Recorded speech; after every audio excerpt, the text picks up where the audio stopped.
Hello everyone, it is me Sasha Kawaii Cat, and in today's video, I'll be drawing my cartoon crushes. For today's video, I wanted to draw cartoon characters from two of my favorite shows. I really love these two characters, but I feel like I haven't drawn them enough, so this video is basically just an excuse for me to do some fan art. First up, we have Garnet from Steven Universe.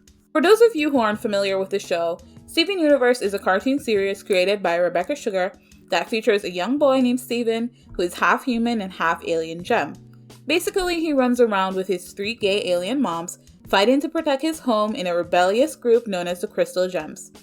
I'm giving a briefest of summaries because this show is extremely popular, and I've talked about it enough on this channel that I'm pretty sure the vast majority of my subscribers are also fans of the show as well. There's a lot of aspects of Steven Universe that made me genuinely enjoy watching the show when I first started watching it. The story overall I found incredibly interesting, and even though I started watching it long after it came out, I somehow managed to remain spoiler-free, which meant a lot of the revealing moments managed to still be really impactful for me.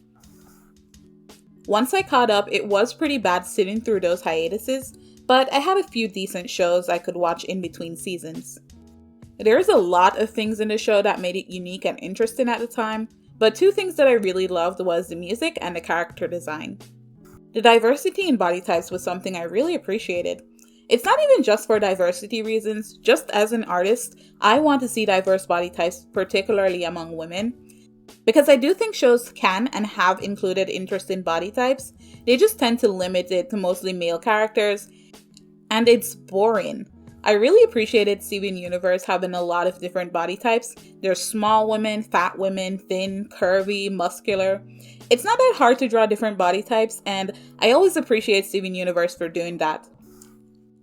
People can hate on the designs that they had in the She-Ra reboot all they want, but if you're an artist, it is embarrassing for you to be upset at them adding more diverse body types. As for the music, Rebecca Sugar wrote some of the best songs in Adventure Time while she worked on the show, so it's not surprising that Steven Universe has some of the best music ever. From the opening theme and onwards, you get hit with one incredible song after the other as the show goes on, and it continues into the movie and even the sequel series Steven Universe Future. Some of my favorite songs are Stronger Than You, Do It For Her, Change, and True Kind of Love. As for some story elements, the reveal of Garnet being a fusion was so well done. The fact that this also revealed that essentially she represented the queer relationship between Ruby and Sapphire was also very beautiful. I still remember being really excited listening to Garnet sing Stronger Than You, also known as Made of Love I think, while fighting Jasper. Just her confidently referring to herself as two people was just so beautiful. I guess that leads into Garnet as a character. She's very much the leader of the Crystal Gems, being the most level-headed and confident of the two. Her design is also easily my favorite, next to Rose and Pink Diamond. Steven Universe does a good job of using shapes to make their characters look very memorable, and her square afro is just perfect. It's also interesting that they gave Garnet a very curvy body type. There's some criticism around the fact that the black-coded character is shaped like that, but I always noticed that despite having a body type that is often very sexualized, I never really felt that Garnet herself was a very sexualized character. Like a lot of the gems, she presents androgynously at times, but she can also be seen being feminine and even sexual, but she herself never feels sexually objectified, despite having a body type that often is. I don't know, I always just loved how Garnet looked. I also really enjoy Garnet's voice, particularly her singing. She's voiced by Estelle, who is an incredibly talented singer, and I believe one of Rebecca Sugar's favorite singers as well. And also Garnet's favorite singer, funnily enough. Her voice is very impactful and is often well utilized within the show. Rebecca Sugar really does a good job of writing songs that allows Garnet, and by extension Estelle, to really shine. And that's very important since I believe that they sing the least out of the gems, or that might be Amethyst, but regardless, when they do sing, you know it's always going to be an amazing experience. True Kind of Love and Stronger Than You are obviously among the best songs that Garnet sings, but we can't forget her song with Savani, Here Comes a Thought, which was also very good. There's also some really cool episodes exploring Garnet as a character, and her strong feelings about fusion and how important it is to her, which I think are really cool. But the best Garnet episode will forever be the one where Ruby and Sapphire get married. I think this episode has opened so many doors. I will forever be impressed by the fact that we got to see a same-gender marriage in a kids' cartoon. The fact that they had to involve a lot of plot nonsense to make it happen is really sad, because they really shouldn't have had to do that, but you know what? They played it smart and did what they had to do to make it happen, and I'm still incredibly happy with what we received. So for the drawing process, I did this cute drawing of Garnet in Paint Till Sigh. So I decided to go with series finale Garnet. This design is one that I didn't necessarily like at first. I wasn't really sure how I felt about it because I really liked the season 2 design that she had for the majority of the show, but it really grew on me and now it's easily my favorite. Particularly the glasses I think are really cool, and it just looks really interesting and is a nice splash of gold on her outfit. Regardless, I do really like how this drawing turned out. I struggled a bit, but I think Garnet still looks very beautiful. The second character I decided to draw was Cora from Avatar: The Legend of Korra. For those who aren't familiar with this show, it's a sequel to the very popular cartoon series Avatar: The Last Airbender. The show follows the avatar that came after Aang, Korra, who is from the Water Tribe. So, I actually always liked this show a lot more than Avatar: The Last Airbender.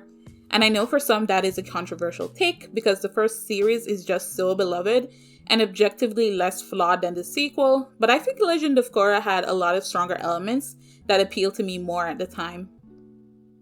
The main thing being that I just like Korra as a character more than I like Aang, which isn't to say that Korra is the better character because I think it's very obvious that Aang is a more fleshed out and better written character, but this is one of those cases where I like Korra as a character because of her personality, including her flaws. But I'm also fully aware that there are many elements of her character that could have been written much better. I think if you look at Korra in season 1, you really get to see her best qualities. She had a full arc trying to learn to be less arrogant and stubborn and finally learn to listen to the non-benders and the way they were being mistreated. And she finally learned how to unlock her airbending. And I think her relationships were a lot better than what came in the later seasons. And that's because the show was really only meant to be one season. Season 2 is really where they really regressed her character, and that's where I think a lot of the issues with Korra's character came up. I think season 3, they really put her through a lot more than what was necessary, and then in season 4, I think they finally figured out what they wanted to do with her as it relates to her final arc with Kuvira. Personally, I think even in the seasons that were not the best for Korra, the seasons themselves were really good. Season 1 is easily the strongest in terms of story for me. Amon was a really good villain, and you really understood why he did what he did, even if his methods were questionable. I actually felt pretty off-put by the bloodbending in this season. They really managed to make it even creepier than what we saw in the first show. The second season was where we really got into stuff regarding the spirit world, and oh my god, those episodes with Korra as a child in the spirit world with Uncle Iroh was just perfect. Season 3 is honestly amazing. I think it probably had the strongest villain, and one that was an airbender of all people. Somehow they really made it work. And then in season 4, the final season, I think it also had an amazing villain, and it brought back one of my favorite characters. I'm not gonna say who, but yeah, it was a good season. Overall, the entire show, though, was very flawed, but I think it was definitely worth watching. Even when I was deeply disappointed with the direction they took some of the characters in, I never felt like my time was wasted or, that I wasted time investing in the show, which is probably why I've watched it so many times, even after the show ended. Ironically, despite being one of the most, I think, the ones that people are most critical of, and even myself, I'm pretty critical of this season. I think season 2 is the one I probably revisit the most because I think it introduced a lot of fun and interesting characters and overall had a lot of strong elements to it. Overall, I think my enjoyment of the show had to do with a genuine interest in all the characters and their relationships. I love the action as well in Legend of Korra. Like, the bending is just very entertaining to watch. all the fight scenes were always interesting in Avatar. And if I'm being honest, I remember the finale being where things really got interesting in shows like Avatar: The Last Airbender, while in Legend of Korra, I remember there being a lot more intensity with her fight scenes very earlier on, even without her being in the Avatar state. Because if I remember correctly, that's something that she learned like much later on. Because Cora as a character is such a hothead, sometimes it really did feel like she was going for blood, and I wasn't really mad at it. That's another thing I really liked about her. They really had to make her stand out when compared to Aang, so they gave them very different personalities. It's a really nice flip, actually, to have a male character that is more passive and has sort of traits that are often considered feminine, while the female character has traits that are often deemed masculine. I like that, but I did think Cora was critiqued a bit more harshly when she messed up than Aang was, which kind of sucks.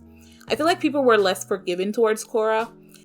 I think that her age certainly played a huge part, but I do think the fact that she is a woman had a bit to do with it as well, because her characterization isn't anything new. She's not that different from characters like Zuko, to be honest, and not that much older either. But regardless, I did enjoy her flaws for the most part, but I will also acknowledge that a lot of it did come down to poor writing at times. I think the last thing I'll talk about is Korra as a bi character, because this sort of goes back to the writing as well. I think two things can be true at once. Like, I believe that Asami and Korra had the best relationship and that they were the right fit as far as it goes to the canon couple and who Korra should end up with in the end, but also I do think that they were not properly developed as a romantic couple.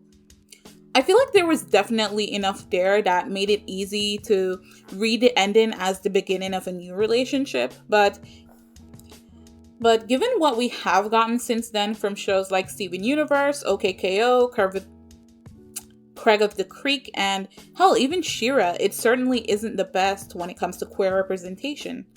But it still did mean a lot to me at the time that they became a couple.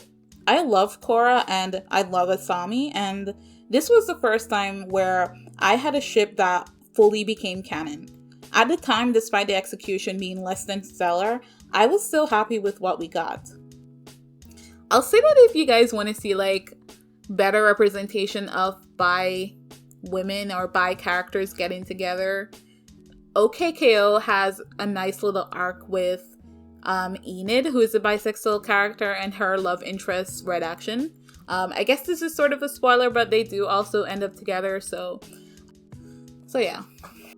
Okay, so let's talk a bit about the drawing process. This time I did this in ClipStudio Paint, and I'll say it was okay to draw in overall, but felt a bit uncomfortable at times. I decided to go very simple with this drawing to save myself the stress of drawing in an unfamiliar program, but I think the drawing still turned out okay. Overall, even though I did actually scrap a lot of elements, I'm still happy with how the drawing turned out.